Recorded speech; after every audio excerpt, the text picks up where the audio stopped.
Godzilla!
What up, everybody? DJ Nubis here with you on the Meltdown Radio podcast, doing another KG Unlimited.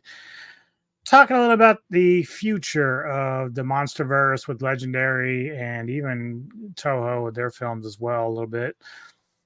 It's not gonna be a very long video because I've got still prepare for Poetic Carnage tonight. Got a lot of work to do with that, but I did want to touch on like the theories and everything going forward about the MonsterVerse and what should happen after GXK and the success that Adam Wingard has had with that particular film. I mean, even when you go back to minus one towards the end of last year, uh, that made like $115 million on a budget of like 15K or less, somewhere in that range. And it was in a limited run theater, so it wasn't even out super long, and it wasn't to a lot of theaters like you normally would get with like the MonsterVerse stuff. So GXK is 365 million on a bigger budget. I think 100 and something million this time around, I think, for this film. Um, but I think there was still a big surprise about how successful the film was. So they're going to continue, at least in theory, to do another film. And I want to get to some of that going forward. But some of the talk and theories have been about like who should Godzilla face. I know Wingard has talked about if he gets the reins for another third film in this series, he might go Godzilla centered with it, which would be cool. Like we've had a couple of Kong films that were kind of focused on the monkey. Godzilla is a part of that universe and area. Um, but again, the theory is about, well, what are we going to do with like a villain?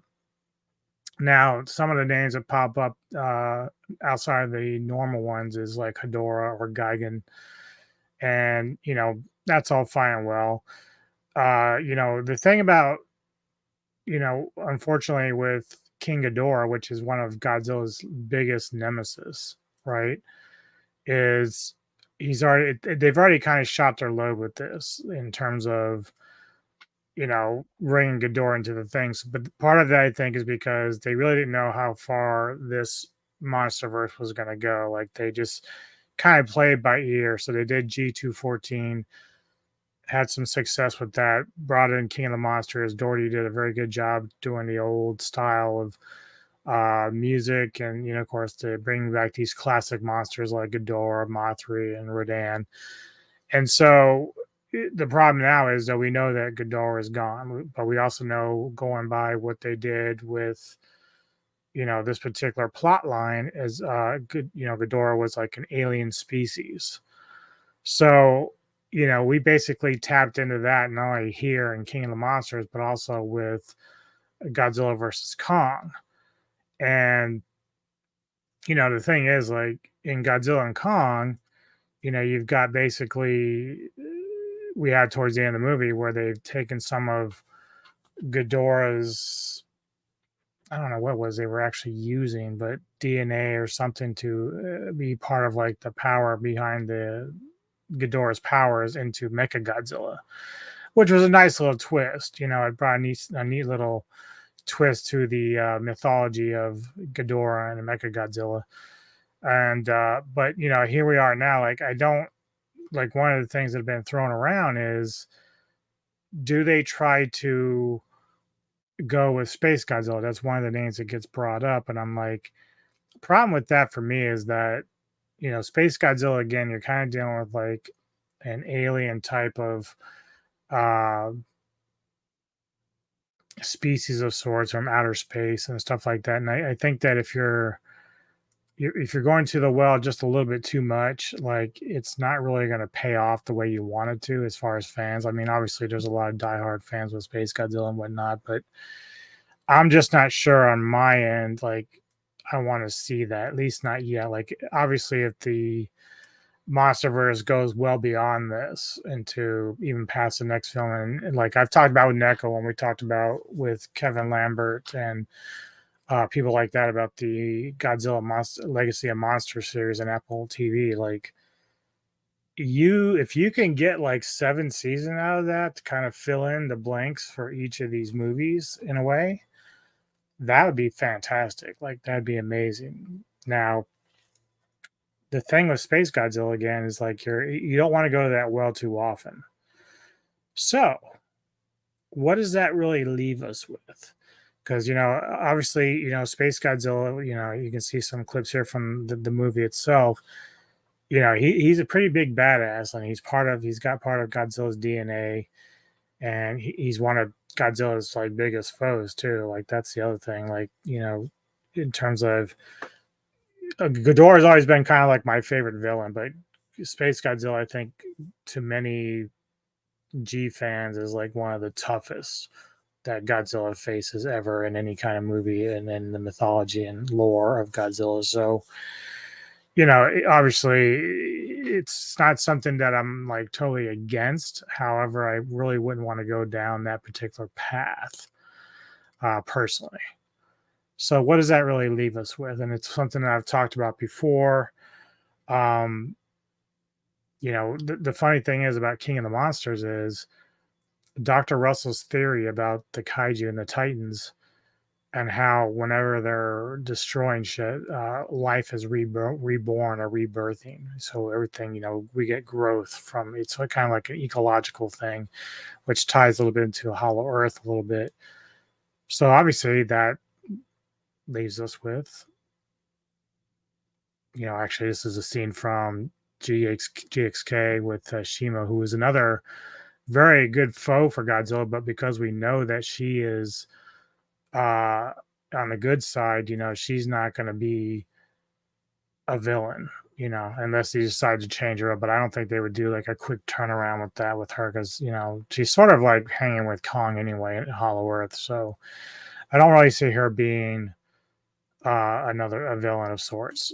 She was actually just a pawn in Scar King's little game plan. But that does leave us with Biollante, and it's one that I've talked about that I would like to see. Uh, just because one, you only get her mentioned once. I know Space Godzilla is only mentioned once as well, but she's definitely the more unique design. She's transformative and the different variations and transmutations she takes place when she's growing. Um, they can actually use her in a couple of ways. They can use her for being the destruction of Godzilla, or they can use her as being like invasive species that is a villain, and you know, created from all the kaiju and their destruction, like a little bit too much. Maybe there's just something from Hollow Earth. Like we know there's like different zones down there that still aren't explored. That's how Scar King was discovered. So why not have her when we're still kind of dealing with the Earth and the protection of Earth? Be kind of like the villain, which I would rather go with the villain aspect because obviously I want the MonsterVerse to continue. I want Godzilla to still be a thing. Obviously, I'm not expecting 10 years worth of stuff, but obviously, as far as we can go with this, and I think that the other good thing about this too is that the Biollante story is a bit more serious than Space Godzilla, so it touches on more human aspects in terms of like serious subject matter. And so I would really like to see her to be in the next film if they go that route. Um, the other good thing about it is, you can, if you have Biollante, you can actually reintroduce again, like Mothra again, who was in GXK. You can put her back in there as well as Rodan. Like you can find Rodan, and even if Rodan becomes like a victim of Biollante, sorry, Century, I don't want to do that to you, but had to get rid of somebody. uh, but you can reintroduce some of these other kaijus that we didn't have. Plus, even if you don't have Rodan or Mothra die to Biollante, uh, I still would hope to have like a solo film for each one of those kaiju. Like that's something. Even if they stopped after the next film of Godzilla and Kong, you could still do these like side things. Because one thing Neko and I were talking about with Rodan is, you got this creature that's basically been around for ages and was worshipped by almost like the Aztecs and whatnot. So why not do like a prequel with Rodan's origin story and do something like that, and then do whatever you want with Mothra. You can have fun with that one. I'm not the biggest Mothra person. Neko will kill me for saying that, but Point is, you can reintroduce these creatures into our world again. You can bring the flair and the fun that Wingard has been having and bring it back to a more serious tone compared to G14. The problem here is because Wingard is very interested in doing a third film. However, if we're in my vision, my viewpoint, if we're going to go back into a serious tone, which I think we should, to coincide with the Legacy of Monster series, is not have Wingard as the director. Like, I don't think he's going to be able to do a serious tonal movie. Now there was some like kind of like gossip that minus one director Takashi Yamazaki might be coming to the MonsterVerse in some way. Personally, if I'm Legendary, I'm offering that movie to him. If I'm gonna go, if it were me going down the Biollante path, I'm getting Yamazaki to do the film, and really, it's a benefit for him for many ways. One, it gives him more exposure because the dude knocked it out of the park with minus one. Like, the guy is a great director. He knows how to hit on serious themes.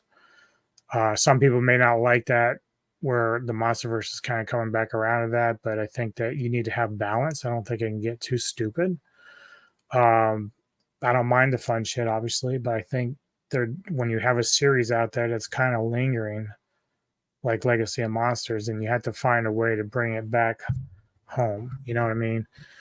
Uh, so Yamazaki would be a great choice, not just for doing the next MonsterVerse film, but if he does a sequel to minus one, which a lot of people like myself have been saying Godzilla raids again, he would be like the man of 2025, right? For bringing out these films. And, you know, obviously with Godzilla raids again, if he can bring Angirius kind of back out of the shadows, that would be a lot of fun. I'd love to see what he can do with that. I'd love to see what he could do with Biollante. Um, but when you look at everything that's structured around the MonsterVerse, Biollante makes the most sense to me. Um, I just think that that's the best way to go going forward, and to kind of bring it back down to a little bit serious thing. Because even by Godzilla versus Biollante, the original film, was still a little bit more serious. It was a serious movie with serious themes, and it was really good. Like, I didn't really appreciate it much when I first saw it back in the day, but over the years, it's grown up on my list a lot more. Probably because I get older and I look for different things now with Godzilla films, unless it's like a pure nostalgic thing, like King of the Monsters or Godzilla versus Mecha Godzilla '74. If it's something like that that just kind of has like a near and dear to my heart. But minus one already in my top five, and that's really the first like dead on serious Godzilla film that's ever been in my top five. So uh Yamazaki would make a lot of sense for me there with that. Yeah, that's really all I got, and that, like, I think that at this stage, when you have all these kind of people, Godzilla fans running their theories about what they want, a lot of people want Destroyah, but I don't really want that angle. Again, I won't ever oppose a Godzilla film, so it doesn't matter if he is the villain. I think there is some talk that that's not going to happen anyway, but just on the side that it does. Um, to me, Biollante just makes the most sense because of what the MonsterVerse is kind of built in terms of the Earth theme. Earth protectors, Kong, Shimo, Godzilla, Mothra, etc. You have these Earth protectors, and there's like this running theme about ecological disasters and everything else. So, uh, yeah, give me your thoughts. I didn't want to make a big thing. I didn't want to like do a panel or anything because I didn't want to drag it out for too long. It was just something that was in my head that I needed to kind of get off my chest. But give me some feedback. What do you think in the comments? What would you like to see, or do you think I'm on to a good path with my thinking here, with Biollante being a more logical choice, and a director as well? Like, I think MonsterVerse and Legendary should definitely reach out. I don't know why I mean, he could turn it down for many different reasons, but Given that dude's talent, I would love to let him do one and then have him do. I'd even say, look, we'll give you the MonsterVerse film. We'll even give you like afford you some money to work on Godzilla raids again. Like, I would literally kick him some money going that way, right? That dude is talented, and I hope he's around a long time with the Godzilla universe, even if it's just in Toho. I hope he's around a long time with that. He did a wonderful job with -1. Give me your thoughts, man. Hit the subscribe button. Subscribe to the channel if you like it. Give me your thoughts, of course, and then I'll see you next time on the Meltdown Radio podcast, man. Take care.